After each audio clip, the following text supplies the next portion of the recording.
जय ओघोर हाडू। मेरे जितने भी साधक साधिकाएं भाई बहन हैं, सभी को मेरा प्रणाम। सबसे पहले आप सबको बताना चाहूंगा, इस वीडियो में दिबालन साधना की पूर्ण जानकारी दिया जाएगा।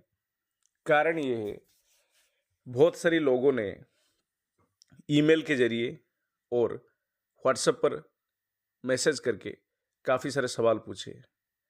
उनकी कौन सी 5 सवाल है, पहले मैं बता देता हूँ। कई सारे लोगों ने पूछे हैं, दिबालन साधना से क्या क्या लाभ मिलता है। दूसरा, दिबालन क्या है, कैसे शक्ति है। तीसरा, दिबालन साधना से कोई हानि होता है क्या। चौथा, दिबालन साधना कैसे करते हैं। पांचवा, कितने लोगों ने दिबालन को सिद्धि किए हैं। आज इस दिबालन साधना का अंतिम भाग है, इसके ऊपर मैं वीडियो बना रहा हूं। कारण ये है, इससे पहले भी मैंने कई बार वीडियो बना चुका हूं, फिर भी लोगों के सवाल खत्म नहीं होता है। तो सबसे पहले बताना चाहूंगा, दिबालन साधना से क्या क्या लाभ मिलता है। पहले, धन लाभ। सबको पता है कि दिबालन रात्रि में जाके जहां पे भी काला धन रहता है, या जहां पे भी गड़ा हुआ धन रहता है, या जहां पे भी कोई व्यक्ति पैसा छुपा के रखता है, वो चोरी करके अपने साधक को देता है। चोरी करने में दिबालन जो है, महारत हासिल है उसको। एक समय पे ये चोरनी थी, मृत्यु से पहले, और मृत्यु के पश्चात ये दिबालन योनि में जाता है। जो औरत जिंदा रहते समय चोरी में लिप्त रहता है, साथ में तंत्र क्रिया करता है, ऐसे औरत किसी दुर्घटनावशत मृत्यु होने के पश्चात वो दिबालन योनि में जाता है। और ऐसे औरत को कोई व्यक्ति सिद्ध करता है, तो इससे मनचाह कार्य, मनचाह लाभ उठा सकता है। जो सबसे पहले है, दिबालन जो है, धन यानी पैसा, जेवरात, या कोई भी फाइल वगैरह हो, कोई भी कार्य हो जो चोरी करके संभव होता है, यह आसानी से करके देता है। इन सब कार्य में इसे महारत हासिल है। दूसरा, ये गड़ाधन के बारे में भी जानकारी देता है दिबालन। कहाँ गड़ाधन है, अपने साधक अगर पूछता है तो बताता है। क्योंकि हाल ही में एक साधक ने दिबालन सिद्धि के पश्चात उसने विसर्जन किया, और उनके साथ हमारा जो बातचीत रहा, उससे हमें पता चला कि दिबालन से क्या क्या लाभ ले सकते हैं एक साधक। दिबालन गड़ाधन के बारे में बताता भी है, और गड़ाधन कहाँ है, कैसे निकाला जाए। जरूरत पड़ने पे दिबालन अपने साधक को गड़ाधन निकाल कर भी देता है। दिबालन कर्ण पिशाचिनी की तरह भूतकाल और वर्तमान काल अपने साधक को बता सकता है आसानी से। अपने साधक को हमेशा सुरक्षा प्रदान करता है दिबालन, अगर साधक कहता है तो। हाँ, आप सबको बताना चाहूंगा, दिबालन की 2 साधनाएं हमारे पास मौजूद है, एक तामसिक, एक सात्विक। जबकि तामसिक दिबालन को मांस मदिरा का भोग दिया जाता है, जबकि सात्विक दिबालन को सिर्फ मिठाई का भोग दिया जाता है। दोनों की मंत्र भी अलग है। अपने साधक के कहने पर उनका हर काम चुटकियों में कर देता है दिबालन। हाँ, दिबालन का आवाहन समय है शाम के 7 बजे से लेके ब्रह्म मुहूर्त होने से पूर्व, यानी सूर्य अस्त होने के बाद ब्रह्म मुहूर्त होने से पूर्व। साधक के लिए यह शक्ति सत्कर्म करती है। अपने साधक को अगर जरूरत पड़ता है तो साधक अपने दिबालन को कहता है, तो दिबालन अपने साधक के लिए मारण क्रिया, मोहन क्रिया, वशीकरण, उच्चाटन, विद्वेषण, स्तंभन, इन सब क्रिया अपने साधक के लिए आसानी से कर देते हैं। साधक पूछने पर किसी भी इंसान के बारे में जानकारी दे देता है, उसके निजी संबंधी हो या उसके व्यवसाय या किसी के बारे में। और ऐसा भी साधक के साथ हुआ है, जो साधक दिबालन से चोरी ना करवाते हैं, व्यापार वगैरह करना चाहते, तो दिन दोगुनी चार चौगुनी जैसे उन्नति कहते हैं, दिबालन ये भी करा देता है। यानी कस्टमर को आकर्षण करता है दिबालन।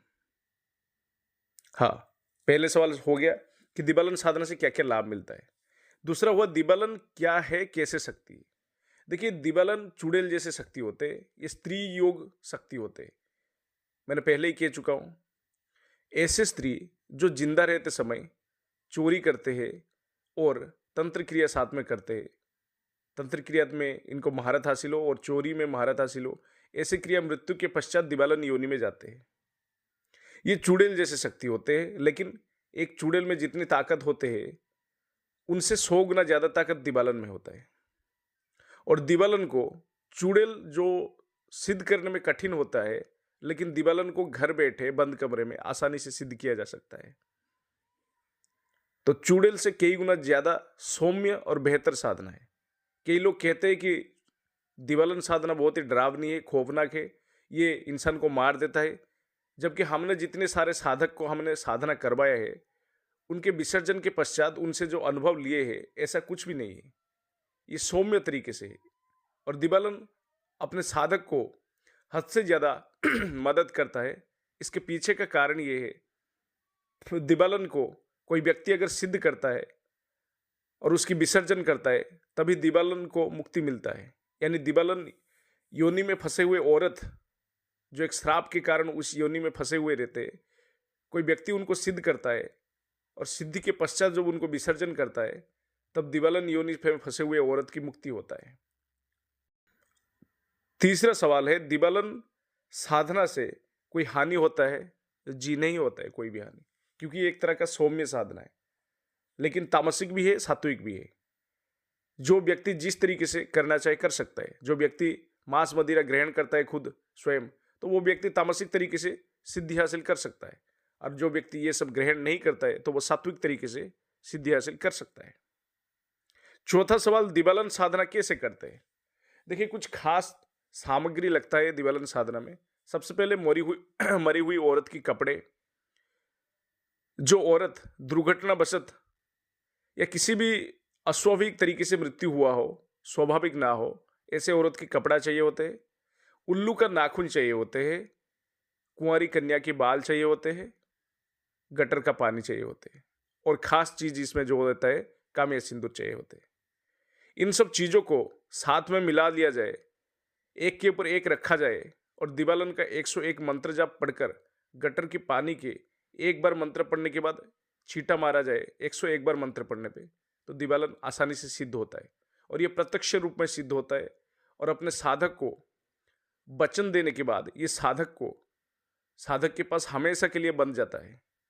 और हर एक शक्ति की तरह ये साधक की हर वो कार्य करता है, हर वो वाक्य का पालन करता है, कभी भी अपने साधक को या साधक के परिवार को नुकसान नहीं कराता है।